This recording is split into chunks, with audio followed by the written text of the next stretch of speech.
speaking of tanks that we couldn't afford, see, everyone else heard bomb. Yeah. Judith Colins today announced more defense spending, in particular a partnership with some private manufacturers who are making fancy military tech, such as basically drones. So this is my foo-foo for the night. I have quite a lot to say about this. Let's go. And you can let me know what your thoughts are. But we'll have this is like a 2-minute 20 clip. You can have a listen to what Judith is so excited about. And yeah. If I can get this to work. There we go. Who private military contractors. Yeah, well, you're gonna hate this story then. All right, Judith, tell us what's your big plan is. Kiwi companies have been backed to deliver more cutting-edge military gear, including high-tech drones, weapons and defence systems. That's where the government's putting its budget, aiming to speed up our defence capability as global tensions grow. Ed O'Driscoll explains. Like a kid at Christmas. Great fun. Oh. Judith Colins checking out these Kiwi-made land and sea drones. Developed in just a year, it's this level of innovation and speed she wants to see more of. It's a very exciting time to be in defence, but we've got a lot more that we've got to do, and certainly rebuilding the capability is important. On the tails of a 4-year, $12 billion defence spending plan, the capability strategy launched today aims to see a chunk of that money spent here. Overseas firms bidding for New Zealand defence contracts will need to set out plans on how they'll work with local companies. And a $300 million fund will see the Defence Force collaborate with small businesses to develop advanced military tech that can be sold to allies. What sort of new technology are you hoping to see developed as part of this accelerator fund? Well, I don't even know how far we can go, because whenever I think, oh, this is where we could get to, they go and exceed all my expectations. She's referring to companies like Tauranga-based Sios Aerospace, which has signed a huge deal with the UK to supply drones to Ukraine. It started out building unmanned helicopters for agricultural spraying. We've been able to rapidly develop. I find that hilarious. They build stuff for agriculture, then they're like, oh, hey, you know what this would be great for and what would make us a fuck ton of money? If we turn this into military tech and war tech instead of agriculture tech. Well done, guys. Well done. Technology because of the mines within New Zealand. What's been announced today is that collaborative piece where a lot of those tech companies, a lot of those graduates from universities can actually understand that they can take their idea and apply it into defence as well. They can take their ideas from university and make military tech. Oh, yay. I fucking hate this timeline. Oh, Fuck this shit. It's worse than you think. The ongoing investment comes at a challenging time globally. Russia's war in Ukraine, tensions in the Middle East, and growing competition in the Indo-Pacific have all been cited as risks. The minister warning we need to be ready against anyone who attacks us, and you never know who that might be. And now it's hoped more Kiwi ingenuity will be part of the plan. Ed O'Driscoll, One News. So, okay, I have a lot to say about this. Number one, Judith, who the fuck is going to invade us and attack us? What are you planning we're for like there? Friendly. Everyone loves us. We're friendly with anyone. And then I thought about it a little bit more, and I'm like, oh, actually, I know what this is about. I could be completely wrong. This is my theory. Who's going to attack us? China. And I say that because you've just seen China's Xi Jinping next to Kim Jong-un and Putin. A lot of people are speculating and have always said that China wants Taiwan. And with the US breaking down as the superpower of the world, and a friend of Taiwan, there is a possibility that China will take the opportunity. There's also the growing influence of China in the Pacific, which is technically our region to keep safe. So in that regards, yes, we do probably need to up our military spending. But because China is an economic partner, the key economic partner for New Zealand, they will not outwardly name China because that would put a target on their backs. But we all know that that's the reason why. Not that they'll ever name China. So no one's going to invade us, but they may, increase their presence in which we have to be part of it. The other thing too is I personally do not have any issues with private companies doing this tech in New Zealand. They are private companies. They can do whatever the hell they want. If this is the direction they want to go, that's fine by me. Where it's becoming an issue is that the government's now backing them. The government is incentivizing them, and they are allowing them to continue to go into this space. So we are it's no longer private, it's now public and private. It's the public-private partnership. So I don't think we can say that we've always had this, our military's always been the peacekeeping force. We've never really, we're friends of Ukraine. We have not sent soldiers to Ukraine. We sent our soldiers to the UK to train the Ukrainians, but we haven't actively entered that space. I don't know specifically the situation in the Middle East, but we didn't send forces over there. We sent peacekeeping troops into the Middle East. We have peacekeeping troops in, I can never remember what the name of it is. Brunei, in that space as well.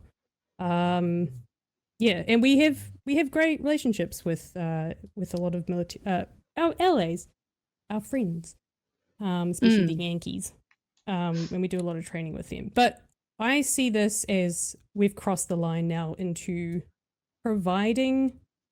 We are now part of the arms. It's not quite the arms race, but we're now part of arming militaries. And I know that she said that this is about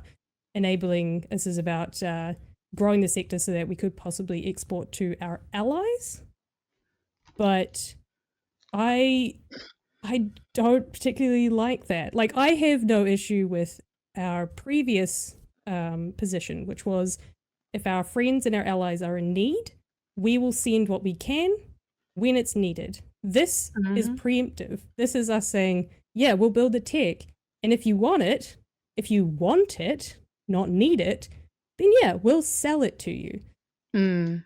So we are actively fueling war in this case. Yeah. And I that's where I draw the line. Private companies do what they want, but as soon as you've involved our government in this, we're no longer partisan. Well, no, bipartisan. We're no longer a peacekeeping force. We are not being actively taking part. Yeah. When you couple it with the fact that they won't recognize Palestine, Christopher Luxon keeps going on about how we've got friends on both sides. What? Are we going to sell it to Israel? Because are we considering them friends?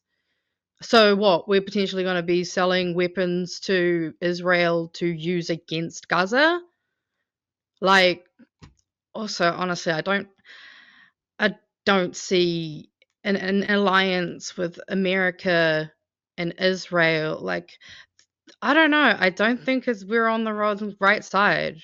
And also, Peter Symes has his BA in history, and it feels an awful a lot to the lead up to World War One. And I agree. I am hating how many parallels we're seeing day in, day out. Every day that goes on, something new gets announced. That's oh, if I wasn't sure fascism was coming and already kind of here, this is definitely making it feel more like it. And just also the weird, because we have taken on this weird mini America, it's almost like we're the little sibling to America and trying to just dress up as them, and the focus on, putting more spending into defense, and just the weird, almost horny way she gets excited when it comes to all this war stuff is just does not give me any indicators that they're actually going to act in this stuff in our best interests either. I also agree with this point that Gary brought up. Being friends with America is probably going to make us more of a target than anything else. I don't think that our aligning with America is good at all. And I think that we could see, peacekeeping in Gaza if we're so-called aligning ourselves with friends that we apparently have. And I think it's also hard because as a Maori, I have way more in common with China this far. I mean, both bad. It's a bad and just as bad, but different flavors. But actually, I kind of prefer the idea of one flavor at least. It's Yeah, all I'd be bad news. very interested to see where this goes because I don't think it's bigger than perhaps we might be. As I always think when I say that sort of thing, I'm like, oh, I'm fear-mongering, blah, blah, blah.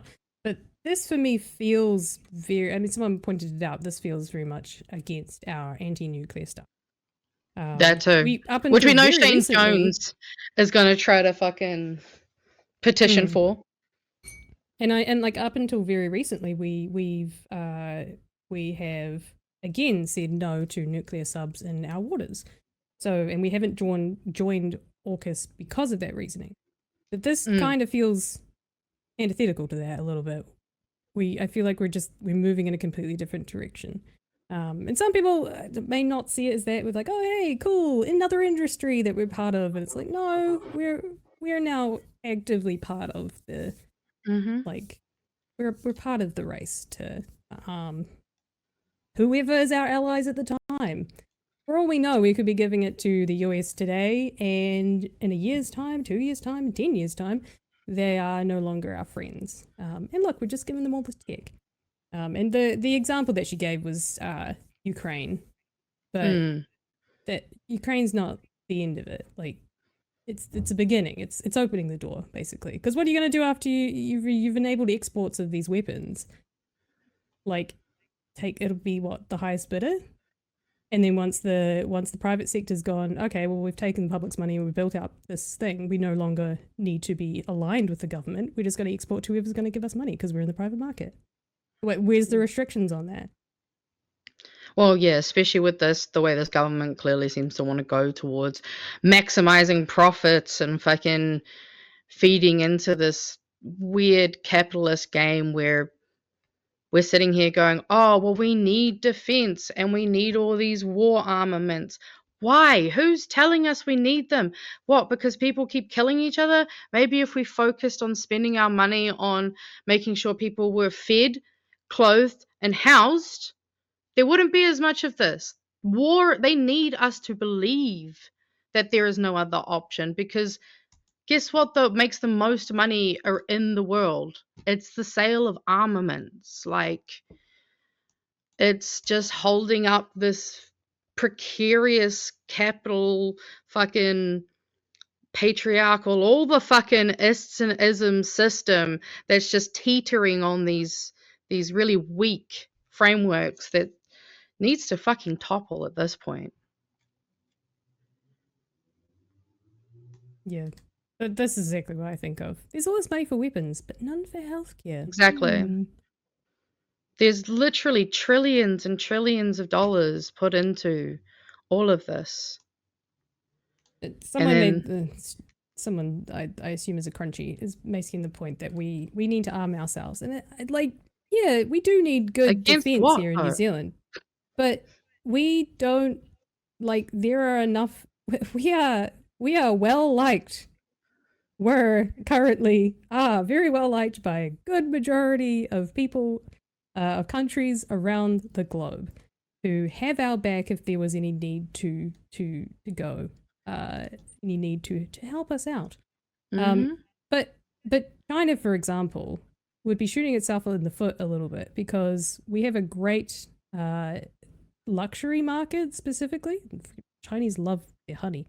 The land of milk and chocolate. We are the land of milk and honey, and actually we're a bit of a quite literally the land of milk and honey. We're a bit of a special nation in which a lot of our exports are agricultural, and like our economy basically thrives on agriculture.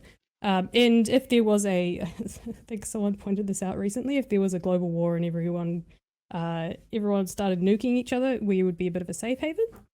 So if anyone attacks us and went after our land, there would be no global food production. So I can't see anyone coming directly after us. And if they do, we got some good friends. Let them build the arms and let us sit in a much better position where we are neutral, if not on the right side of history, and not playing into the war games. That is my opinion. Sorry for being a hippie who's anti-war. No, I'm not. But I mean, literally, even top it off. Make bongs, not bombs, bruh. Fucking. Yeah. It's disgusting. And I don't like the type of New Zealand that this government is trying to turn us into. Like, it's stinky and I don't like it.